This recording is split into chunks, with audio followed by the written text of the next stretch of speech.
Com certeza você já se perguntou sobre todos os segredos do mundo de One Piece. Na verdade, tudo que se passa nesse mangá é profundamente teorizado pelos fãs desde que em Alabasta descobrimos que não se tratava apenas de uma história de aventura mundo afora. Porém, nada se compara ao século perdido e à figura oculta responsável por criar tudo que entendemos como o grande tesouro One Piece. Eiichiro Oda, como todos conhecemos, é um dos maiores do mundo quando se trata de narrativa e de trabalhar um roteiro perfeitamente interligado que esconde um grande segredo. E é nesse vídeo que vamos solucionar o maior segredo da história de One Piece em mais de 25 anos de mangá. Mas antes de mais nada, vocês estão no canal Supernovas, o canal favorito do Eiichiro Oda. Meu nome é Samuel e apertem os cintos, porque esse vídeo vai explodir a cabeça de vocês. Não é a arma que estamos procurando, Neptune. É o povo que a descreveu como uma arma, e especificamente o grande tesouro que esse povo deixou em algum lugar. Ah, Joy Boy, como queria ter nascido no seu tempo. Você deixou para trás um tesouro inacreditável, uma história de fato engraçada. Vamos nomear esse lugar como Conto de Risadas. Rayleigh e Roger, capítulo 967. Graças ao melhor dos capítulos já publicados dessa história, descobrimos que os povos que habitaram esse mundo há 800 anos atrás, e mais especificamente Joy Boy, foram os responsáveis pela criação das armas ancestrais e pela criação do tesouro One Piece. De forma prática, analisando todas as informações que temos em relação a esses enigmas, sabemos os responsáveis pelo tesouro, o que sistematicamente é o tesouro, mas não conhecemos quase nada sobre a origem desse povo ou do próprio garoto engraçado. Porém, se descobrirmos quem eles são, descobriremos o que é tudo que foi deixado lá. Aqui, preciso parafrasear Sanji, o Perna Negra, e Queen, a Praga. Há muito tempo eles eram considerados deuses desse mundo. Então como esse povo acabou sendo extinto? Isso você terá que perguntar para a própria história. Capítulo 1033. Então com essa informação, vamos perguntar a própria história e descobrir o que ela nos diz. Há muitos anos atrás, na ilha de Ohara, os maiores arqueólogos do mundo foram mortos de forma cruel pelas mãos do governo mundial. Embora o Buster Call por si só já seja uma medida imediata de destruição, não é tão urgente quanto um tiro para silenciar alguém. Analisando a cena que Professor Clover leva um tiro, vemos que os Gorosei ficam desesperados e ordenam que atirem contra ele imediatamente. Clover já estava para morrer naquela ilha. Ele praticamente já era um homem morto. Então qual a razão do desespero? Bom, como todos sabemos, ele diria o nome do reino antigo. E apenas a menção a esse nome é perigosa ao ponto de que nem os próprios agentes da Cyberpol podem ouvi-lo, porque convenhamos, naquela cena só estavam os estudiosos de Ohara que iriam morrer de qualquer forma, os Gorosei e os agentes. A história dita por Clover nos diz o seguinte: nós aprendemos sobre uma nação que já não existe mais sobre nenhum aspecto, mas que ainda aparece nessas mensagens. Um reino enorme. Elas parecem ter tido um poder grandioso em certo ponto, mas todas as informações sobre esse reino foram cuidadosamente apagadas. Como sabiam da derrota pela aliança que formaria o governo mundial, eles cravaram a verdade em pedras, deixando para trás sua história para gerações futuras. As armas ancestrais são uma ameaça para o mundo, mas mais importante ainda é a existência e os ideais desse país que ameaçam vir à tona novamente, e são as maiores ameaças ao governo mundial. O nome desse reino, outrora poderoso, que contém todas as respostas, era...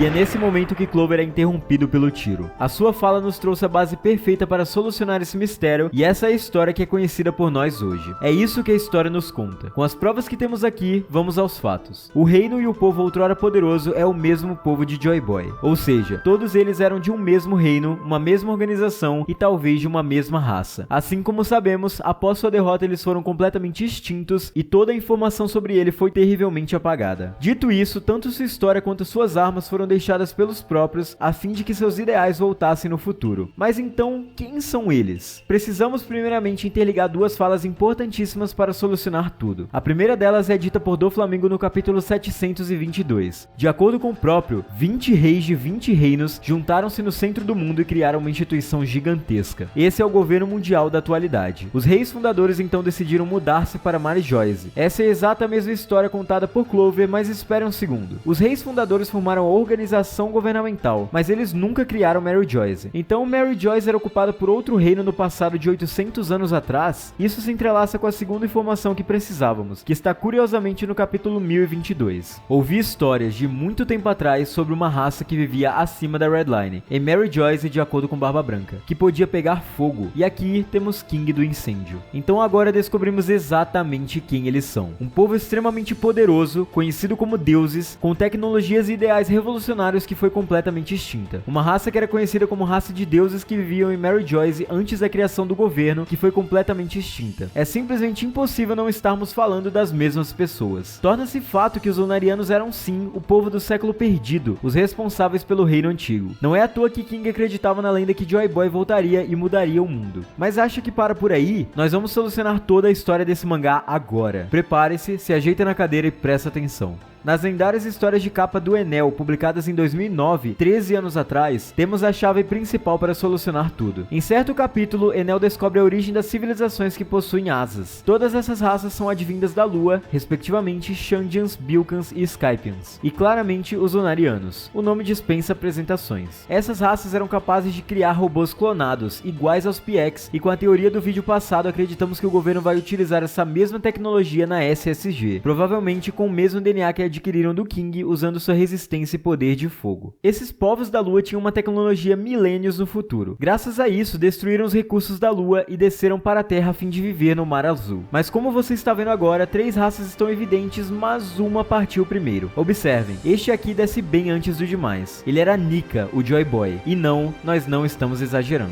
Observem ele. Ele possui um chapéu em formato peculiar, semelhante à silhueta do chapéu de palha que também aparece se invertermos a imagem de cabeça para baixo. Porém, ao seu lado existe um brasão com um grande sol. Eu sei, neste momento você já associou ao Deus Sol, mas você sabe o que mais o Oda escondeu aqui? Vamos pegar esse símbolo. Essas 4 pontas aqui são encontradas na Pedra do Sol Azteca, que é um povo que inspirou o Oda a criar os Shandians, e que inspirou o estilo de gravura nas paredes dessa história. Acontece que essa Pedra do Sol, além de ser um recurso para contar as eras, era um objeto de devoção a Tonatiuh, e seu rosto era gravado no centro desse símbolo. Tonatiuh era ninguém mais ninguém menos que o deus do sol e da noite azteca. Além do mais, abaixo da plataforma qual Nick está, existem essas gravuras em amarelo que parecem a manipulação da borracha usada por Luffy no despertar de seu fruto. Tudo se encaixou na sua cabeça? Nika é o guerreiro da libertação esperado pelos Lunarianos e por King, porque ele fazia parte dessa raça. Luffy desperto possui os cabelos e roupas brancas assim como Albert, e é capaz de emanar chamas e ainda por cima é apresentado na luz da lua cheia, como também o Oda escolheu para a capa do volume 103. Por essa mesma razão, os Gorosei se desesperaram quando a foto de Luffy apareceu no cartaz. O mesmo desespero de quando mandam matar Clover a tiros. As pessoas não podem ter nenhuma menção nem ao nome do reino antigo, nem sobre Joy Boy e muito menos ver a sua aparência. É por essa mesma razão que King anda coberto e qualquer informação sobre ele é digna de prêmio. O guerreiro da libertação é Joy Boy, aquele que quanto mais ri, mais forte fica. Aquele que com suas risadas liberta a todos de seus sofrimentos e que torna as pessoas genuinamente livres. Como já dissemos nesse canal, essa é uma lenda conhecida. Esse termo Joy Boy e sua lenda são originais do nosso mundo e foi contada há muitos anos atrás, por pessoas que acreditavam na entidade festeira. Acredita-se que sua música de tambores envolvia a alma de quem escutava e fazia com que o manto escuro do sofrimento caísse de suas costas. Que nostálgico, estou ouvindo os tambores da libertação. É a primeira vez que os ouço em 800 anos. Não resta dúvidas, ele está aqui, Joy Boy está de volta.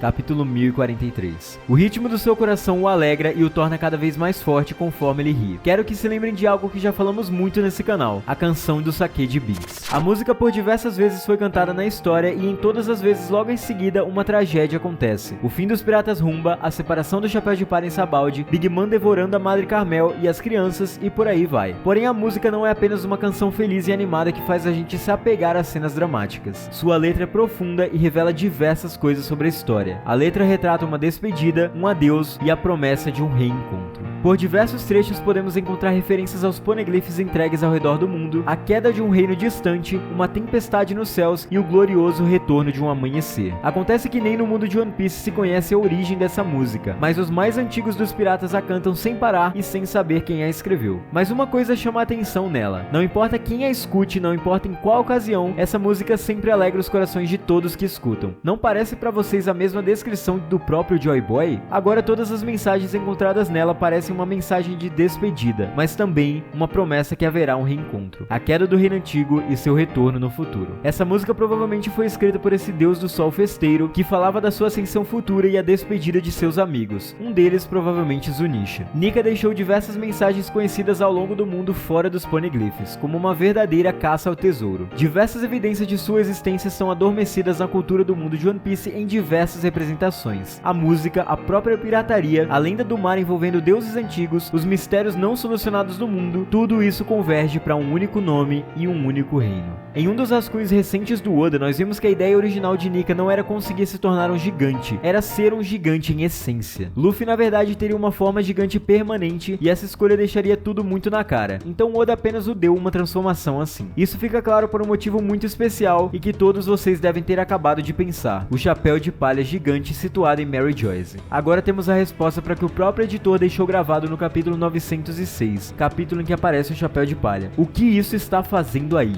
Ora, o chapéu é como a coroa daquele antigo guerreiro que tinha um propósito impossível e que foi derrotado por alguma razão. A intenção de In era comparar os dois chapéus e ver o seu antigo prêmio, o símbolo da derrota do seu inimigo no passado. E agora nós vamos responder pra vocês por que Clove foi baleado. Pensem comigo, os personagens daquela cena eram os arqueólogos de Ohara, os Gorosei e os agentes da Cyberpol. Foquem nos agentes que estavam ali. Eles não sabem os maiores segredos do mundo. Eles não têm patente para saber o que o Gorosei e o Imu sabem. Ou seja, eles são apenas fantoches. Os arqueólogos tinham conhecimento que os Gorosei tinham, correto? Se eles estavam ali presentes e já estavam prontos para morrer, independente do segredo que Clove dissesse, não teria nenhum perigo ele revelar nada. Se ele dissesse que o nome do reino era Dawn, como muitos pensam, não teria por que ele ser baleado em uma atitude desesperada. Na verdade, se o nome do reino fosse qualquer nome envolvendo Joy Boy, não haveria nenhum perigo. O que um soldado faz? Ele luta pela sua instituição acreditando na sua justiça. Se os Gorosei os mandaram atirar em um homem que já estava para morrer, é porque quem não sabia, os soldados não podia ouvir. E não poderiam porque duvidariam de tudo que viveram lutando pelo governo mundial. Então a verdadeira cena que deveria ter acontecido em Ohara foi a seguinte: